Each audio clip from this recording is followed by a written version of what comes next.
నా నియోజకవర్గం మున్గోడు నియోజకవర్గంలో మాత్రం నేను మాత్రం ఎట్టి పరిస్థితుల్లో నేను నడవలేను. నాకు ఈ పదవి ఉన్నా లేకున్నా పదవి ముఖ్యం కాదు. నాకు ప్రజల ఆరోగ్యం ముఖ్యం, ప్రజల ప్రాణాలు ముఖ్యం. టెండర్ లేచి వైన్ షాప్ వాళ్ళకి ఏం చెప్తున్నామంటే, మీరు టెండర్ లేదలుచుకుంటే వైన్ షాప్ల పక్కన పర్మిట్ రూమ్ అని ఉంటుంది. అది మా డే టైంలో తాగుతుర్రు. అక్కడికి వచ్చి అక్కడ అందరి చుట్టుపక్కల ప్రాంతంలో అందరికీ ప్రాబ్లమ్స్ అవుతున్నాయి. అక్కడ పర్మిట్ రూమ్ అనేది ఉండదు. మా మున్గోడులో మేము నడవలేము అని చెప్పినాం. అలౌ చేయను. నేను ఎమ్మెల్యేగా ఉన్నంత వరకు ప్రజల ప్రాణాలు, ప్రజల ఆరోగ్యమే నాకు ఇంపార్ట్ తప్పితే ప్రజల జీవితాలతో ఆడుకునే ఎవరు ఏ పని చేసినా ఎట్టి పరిస్థితుల్లో ఒప్పుకునే ప్రసక్తే లేదు. ఊరు బయట ఉండాల్సిన వైన్ షాపు ఊరు సెంటర్లో ఉంటుంది. బెల్ షాప్లోకి అమ్మొద్దంటే మళ్ళీ దొంగసాటుగా బెల్ షాప్లో అమ్ముతుండ్రు. అది అమ్మొద్దని చెప్తున్నా. ప్లస్ మళ్ళీ వీళ్ళందరూ వైన్ షాపులు అందరూ కలిసి సిండికేట్ అవుతుండ్రు.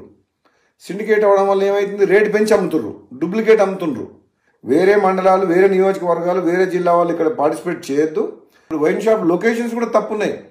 టౌన్లో, సెంటర్లో, పబ్లిక్ ప్లేసెస్లో పెట్టిండ్రు. అది ఊరు బయట పెట్టాలి వైన్ షాప్. అసలు తప్పకుండా ఈ మున్గోడుతో పాటు తెలంగాణ రాష్ట్రంలో ఈ ఎక్సైజ్ పాలసీని సమీక్షించి ఈ ప్రజల ఆరోగ్యం ఖరాబ్ చేసేది కాదు, ప్రజల ఆరోగ్యం మెరుగుపరిచే విధంగా మనం ఏ విధంగా ప్రభుత్వం పనిచేయాలనో ఆలోచన చేయాలని చెప్పి కూడా ప్రభుత్వం దృష్టికి తీసుకుపోతున్నాను తప్పకుండా.